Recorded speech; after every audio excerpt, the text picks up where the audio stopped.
This podcast is made possible by you, the supporters of WPLN and WNXP, Nashville Public Radio. This is the Nash Villager Podcast. It's February 3rd, 2025. On this day, back in 1915, a prominent train trip by a man from East Tennessee was making news. As reported in the Crossville Chronicle, Dr. J.S. Anderson was passing through on a specially booked train with several of his patients. The doctor had to go to Nashville because he was answering questions from state leaders about the conditions of the sanitarium hospital that he had founded in Kingsport. I'm Tony Gonzalez, and this is your daily digest of what's happening around Middle Tennessee, plus history and context from Nashville Public Radio, WPLN News. While the doctor's train trip was enough to make the papers, it really just opens a window into this fascinating figure. Researchers count him as a notable Tennessean and Kentuckian with an African-American and Choctaw Native background. On his land, he created a tuberculosis treatment clinic with more than 100 beds, plus a piano parlor and grocery store. And by the time his life ended a few years after that train ride, under some suspicious, unsolved circumstances, he was wealthy, with a reported $100,000 in the bank. How that estate got divvied up, even that made the news. Anderson is also interesting amid our current moment because of the type of doctor he was and the divergent opinions about his legitimacy. It reminds me of the ongoing public debate we're seeing over science and health. Anderson made his name as a self-proclaimed Indian herbalist, and he focused on plant-based cures. This drew criticisms from other doctors, and he was eventually forced to stop practicing in Tennessee. That's how he ended up in Kentucky, where challenges followed and state pressures to shutter his operation. He even went to trial, where it was also thoroughly demonstrated that he was popular. Many testified to have been cured by his treatments, and there were tales of people traveling long distances to see him, only to have to wait days because of the demand. Where the truth lies, all of this time later, is murky. Was Anderson a snake oil salesman, or was he before his time, ostracized by doctors of his day because he refused to follow their leads? His legacy was well captured by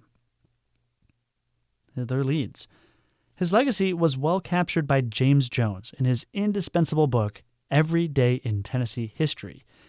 He wrote that Dr. J.S. Anderson had, quote, dubious credentials, but undeniable success.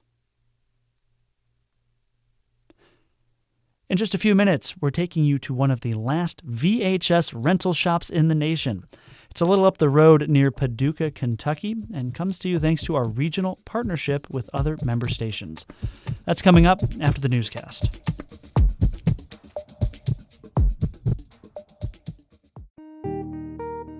We know that local government isn't the only part of your life. Like the mayor, I know that city government isn't the only thing you're concerned with. We are still struggling to find affordable housing. They're taking over this bus stop. That's one of the unique challenges with my business. I'm WPLN's Metro reporter Cynthia Abrams. I'm working to break down topics like transit, housing, and local government to make sure that when you are thinking about Metro, you're getting the full story. Follow my latest stories at WPLN.org. Here's the latest from WPLN News.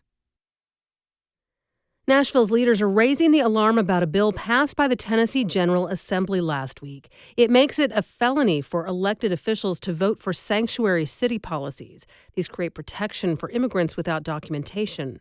Nashville's mayor expressed some confusion over the bill, given that the legislature had already made it illegal for Tennessee towns to become sanctuary cities. Still, the city's law director, Wally Dietz, says litigation is on the table. He has, quote, grave concerns over the bill's constitutionality. Think about flipping the coin. What if the Biden administration and a Democratic Congress had said, we are going to criminalize any governor who refuses to carry out our immigration policies. We are going to prosecute them and put them in federal prison. We are going to remove them from office. I don't think that would sit very well here. And so this is a very dangerous step they have taken. We cautioned against it. Their own lawyers cautioned them against it. It is a dramatic escalation. The ACLU of Tennessee says it is ready to defend officials in court if their votes run afoul of the law. And the National Metro Council's Immigrant Caucus chair released a terse statement, quote, "See you in court." The bill was part of a sweeping immigration package passed by the legislature. They approved the formation of a new division to coordinate state and federal efforts to detain and deport people without legal status. Federal prosecutors have dropped a criminal investigation of Tennessee Congressman Andy Ogles. Ogles was accused of lying about how much money he loaned his own campaign in 2022. His former treasurer speculated this was intended to make his Republican primary campaign look more powerful than it actually was. News Channel 5 reports President Trump praised the decision to drop the case. He characterized it as part of the illegal weaponization of our justice system by the radical left Democrats. That is a direct quote. Ogles has introduced resolutions favorable to Trump, including one supporting the proposed takeover of Greenland and another that would allow the president to serve a third term. The police chief of Millersville, Tennessee, has resigned. Chief Brian Morris is citing conflicts with the city's Board of Commissioners for creating an intolerable work environment. The department is facing a criminal investigation relating to the former and current administration. Morris is just the latest chief to resign from the department. In the last few years, his predecessor, the city manager, and the fire chief were all terminated. Assistant Police Chief Sean Taylor also resigned last year. News Channel 5 reported that Taylor was spreading conspiracy theories about the 2023 Covenant School shooting. And that wasn't the only time the department has come under investigation. Last August, the Tennessee Bureau of Investigation uncovered civilians were allowed to participate in a police sting operation. The former police chief in Laverne faces new felony charges after an arrest last week. Police in Murfreesboro arrested Chip Davis in a domestic violence incident. Counts include aggravated kidnapping and assault, as well as interference with emergency calls. WKRN reports the incident involved threats against multiple family members and that the former chief had a gun. Davis was let go in 2023 after tumult and multiple firings within the department over sexual misconduct. The case was resolved with a settlement payment for a female officer. Davis also sued over his dismissal. The former chief was decommissioned and lost policing powers in December and has faced other charges, including aggravated stalking. Hundreds of people fled Opry Mills Mall over the weekend after a fight led to widespread panic. The domestic fight happened in the Chili's, causing people to run out of the mall, with many thinking there was active gunfire. When Metro Nashville police responded, they initially believed it was an active shooter situation. A spokesperson for MNPD said that in light of recent events, it was understandable people might be fearful. Opry Mills was temporarily closed while police cleared the area and secured the mall. The United Way of Greater Nashville has a new CEO. Her name is Erica Mitchell. The United Way is one of our region's largest nonprofits. It oversees volunteers and funding for local community programs that address some of the most pressing needs. Mitchell has been with the United Way of Greater Nashville for 14 years. She says homeschooling her kids sparked her interest to influence public policy. So I'm really grateful for the time at home with them. But it also gave me a love for education, which gave me a love for digging in and asking questions and wondering, do other kids have the same types of opportunities? And what are we doing to ensure that kids have the greatest starts? And so really my time at home is what led me to my career at United Way eventually. You can hear the full conversation with Mitchell on today's episode of This is Nashville. Last night, some of the biggest stars in music collected Grammy Awards for their recent work.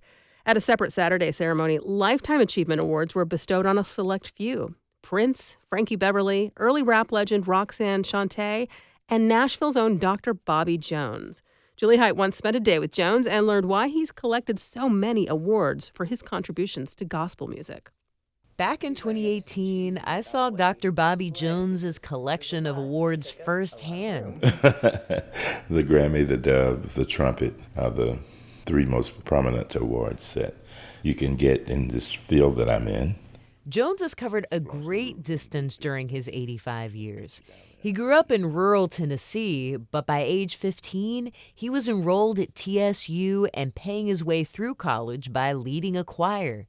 Years later, he started what was then Nashville's only mass choir, and eventually moved into the role for which he'd become best known, genteel host of his own TV show showcasing gospel music. He brought it to a then new channel called BET and dared put his own name on it. I thought about Johnny Carson and all of those people who had their own names on the shows. That's call it Bobby Jones Gospel. For the next 35 years, he put the elders and rising stars of gospel in front of a devoted national audience. They had heard these artists on the radio, but they hadn't seen them before.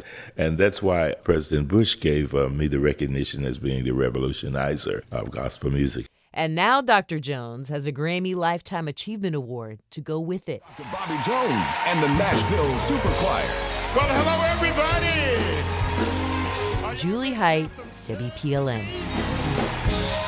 I'm going to take y'all to the Baptist Pentecostal Sanctified Church and invite you to go with me to my father's house. Hey, can y'all do a little group for me? There you go. There you go. Everybody got it going? All right. Hey, come on. Come and go with me.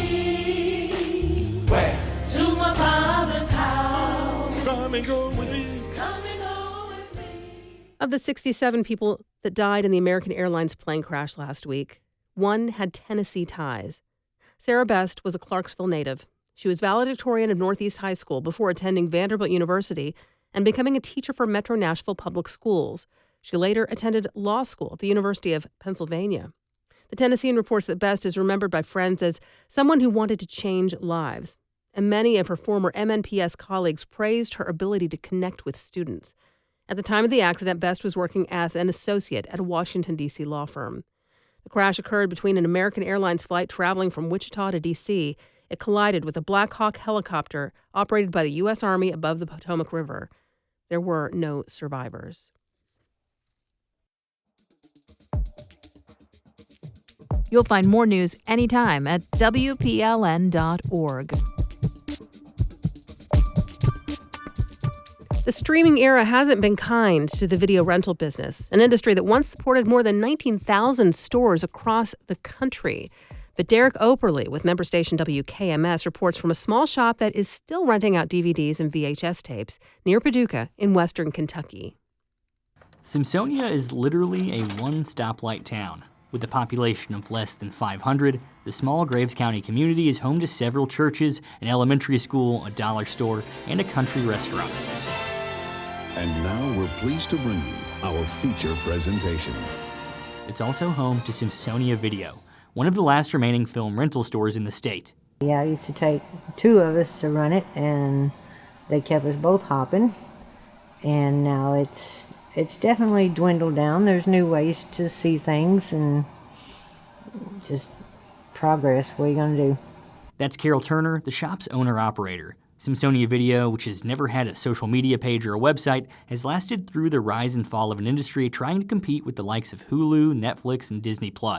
She's been running the place for 3.5 decades, ordering the movies, sitting behind the counter, rewinding the tapes, and connecting with customers, though she says she misses a lot of her old regulars who've stopped coming in recent years.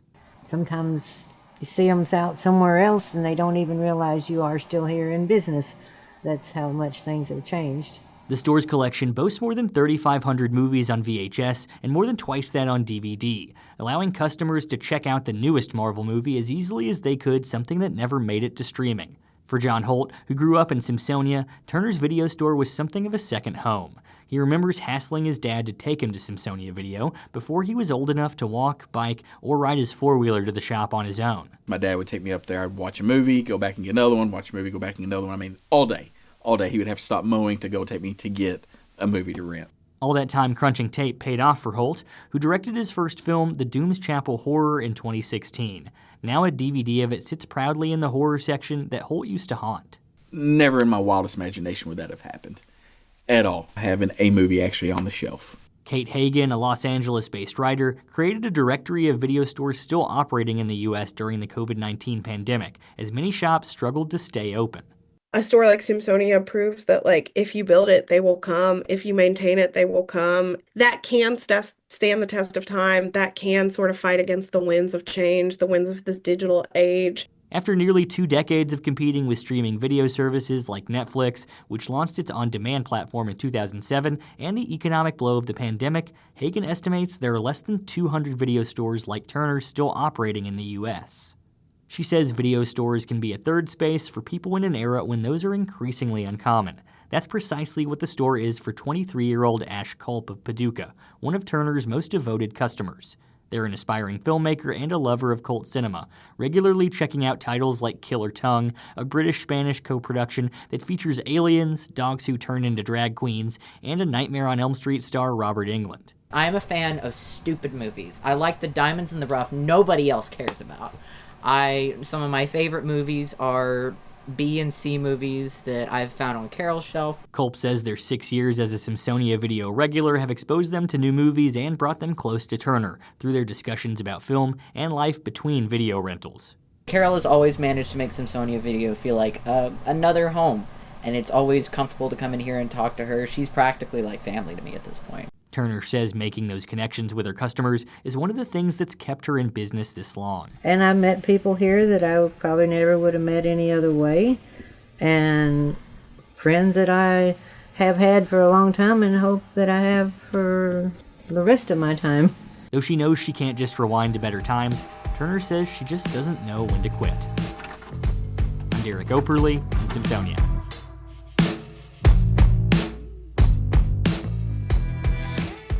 This story was produced as part of the Appalachian Mid-South Newsroom. It's a collaboration between NPR and public radio stations in West Virginia, Tennessee, and Kentucky. We do this roundup of Nashville news every weekday. Please consider subscribing on your favorite podcasting app. Thanks so much to all of you who left 5 stars, a thumbs up, or a review in your app of choice. That little bit of love really does tell the algorithms that more people should hear about us. And of course, everything at WPLN News is listener supported. You can make a donation at WPLN.org. And that's it for today. Thanks so much for listening. Let's make this day a good one, and we'll catch back up tomorrow.